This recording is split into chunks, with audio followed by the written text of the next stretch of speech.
Hey guys, welcome back to my channel Bhavans ಕಿಚನ್ಗೆ ಸ್ವಾಗತ. ನಾನಿವತ್ತು ಬೀಟ್ರೂಟ್ ಜಾಮ್ ಮಾಡ್ತಾಯಿದ್ದೀನಿ. ಈ ಜಾಮ್ನ ನೀವು ಒಂದ್ಸರಿ ಟೇಸ್ಟ್ ಮಾಡಿದ್ರೆ ಸಾಕು, ಮತ್ತೆ ನೀವು ಮಾರ್ಕೆಟ್ನಲ್ಲಿ ಜಾಮ್ ತರೋದಕ್ಕೆ ಹೋಗಲ್ಲ. ಮನೆಯಲ್ಲೇ ಇದನ್ನು ಮಾಡಿಕೊಂಡು ತಿನ್ನೋದಕ್ಕೆ ಇಷ್ಟಪಡ್ತೀರಾ, ಅಷ್ಟು ಚೆನ್ನಾಗಿರುತ್ತೆ.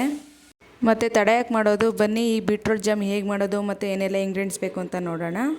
ಮೊದಲಿಗೆ ಮೀಡಿಯಮ್ ಸೈಜ್ದು 2 ಬೀಟ್ರೂಟ್ನ ಕಟ್ ಮಾಡಿ ಇಟ್ಕೊಂಡಿದ್ದೀನಿ.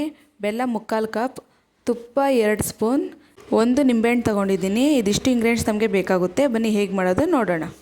ಮೊದಲಿಗೆ ಸ್ಟವ್ ಹಚ್ಚಿ ಒಂದು ಪ್ಯಾನ್ ಇಟ್ಟು ಅದಕ್ಕೆ ಕಟ್ ಮಾಡಿ ಇಟ್ಕೊಂಡಿರೋ ಬೀಟ್ರೂಟು ಮತ್ತು ಸ್ವಲ್ಪ ನೀರು ಹಾಕ್ಕೊಂಡು 10 to 15 ಮಿನಿಟ್ಸ್ ಬೇಯಿಸ್ಕೊಬೇಕು.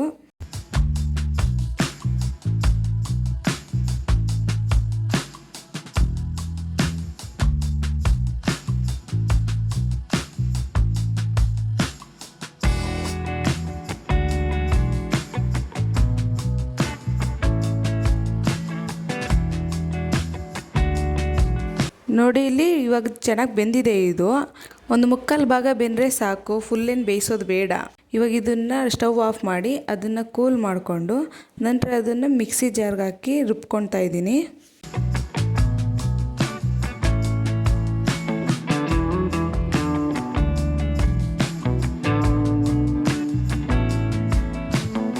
ನೋಡಿ, ಇಲ್ಲಿ ರುಬ್ಕೊಂಡಾಗಿದೆ. ಇವಾಗ ಇದನ್ನು ಒಂದು ಸೈಡ್ಗೆ ಇಟ್ಟು ಇನ್ನೊಂದು ಕಡೆ ಸ್ಟವ್ ಹಚ್ಚಿ ಒಂದು ಪ್ಯಾನ್ ಇಟ್ಟು ಅದಕ್ಕೆ ತುಪ್ಪ ಹಾಕ್ಕೊತಾ ಇದ್ದೀನಿ. ತುಪ್ಪ ಹಾಕ್ಕೊಂಡು ಸ್ವಲ್ಪ ಅದು ಕರಗಿದ ನಂತರ ಪೇಸ್ಟ್ ಮಾಡ್ಕೊಂಡಿರೋ ಬೀಟ್ರೂಟ್ನ ಹಾಕ್ಕೊತಾ ಇದ್ದೀನಿ. ಅದನ್ನು ಹಾಕ್ಕೊಂಡು ಸ್ವಲ್ಪ ಫ್ರೈ ಮಾಡ್ಕೊಬೇಕು.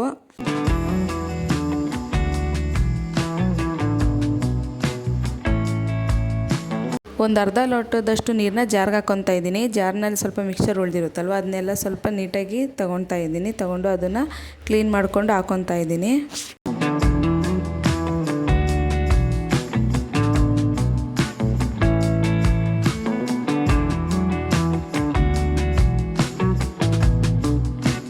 ಒಂದು 10 ರಿಂದ 15 ನಿಮಿಷ ಫ್ರೈ ಮಾಡ್ಕೊಬೇಕು ತುಪ್ಪದಲ್ಲಿ. ನೆಕ್ಸ್ಟ್ ಇವಾಗ ಇದಕ್ಕೆ ಬೆಲ್ಲ ಹಾಕ್ಕೊತಾ ಇದ್ದೀನಿ. ಬೆಲ್ಲನ ಹಾಕ್ಕೊಂಡು ಅದು ಸ್ವಲ್ಪ ಕರಗೋ ತನಕ ನೀಟಾಗಿ ಮಿಕ್ಸ್ ಮಾಡ್ಕೊತಾ ಇರಬೇಕು. ಅದನ್ನ ಜಜ್ಜಿ ಇಟ್ಕೊಂಡಿದ್ದೀನಿ ನಾನು, ಬೆಲ್ಲನ ಸ್ವಲ್ಪ ಪುಡಿ ಮಾಡಿ ಇಟ್ಕೊಂಡಿದ್ದೀನಿ.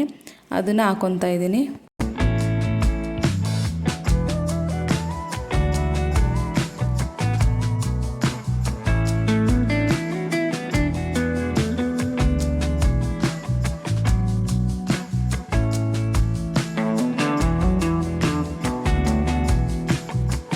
ನೋಡಿ, ಇವಾಗ ಎಲ್ಲ ಬೆಲ್ಲ ನೀಟಾಗಿ ಕರಗಿದೆ. ಸ್ವಲ್ಪ ಕಲರ್ ಕೂಡ ಲೈಟಾಗಿ ಚೇಂಜ್ ಆಗಿದೆ. ಅದನ್ನಾಗೇ ಬೆಲ್ಲ ಹಾಕಿ ಸ್ವಲ್ಪ ಲೈಟಾಗಿ ಫ್ರೈ ಮಾಡ್ತಾ ಇದ್ದಾಗೆ ಕಲರ್ ಚೇಂಜ್ ಆಗುತ್ತೆ.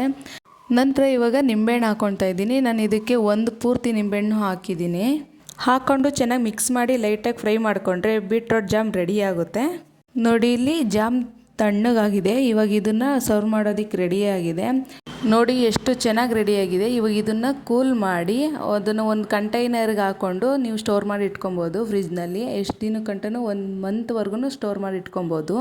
ಬನ್ನಿ ಇವಾಗ ನಾವು ಬ್ರೆಡ್ನ ತುಪ್ಪದಲ್ಲಿ ಟೋಸ್ಟ್ ಮಾಡಿಕೊಂಡು ಅದಕ್ಕೆ ಈ ಬೀಟ್ರೂಟ್ ಜಾಮ್ ಹಾಕ್ಕೊಂಡು ಟೇಸ್ಟ್ ಮಾಡಿ ನೋಡೋಣ.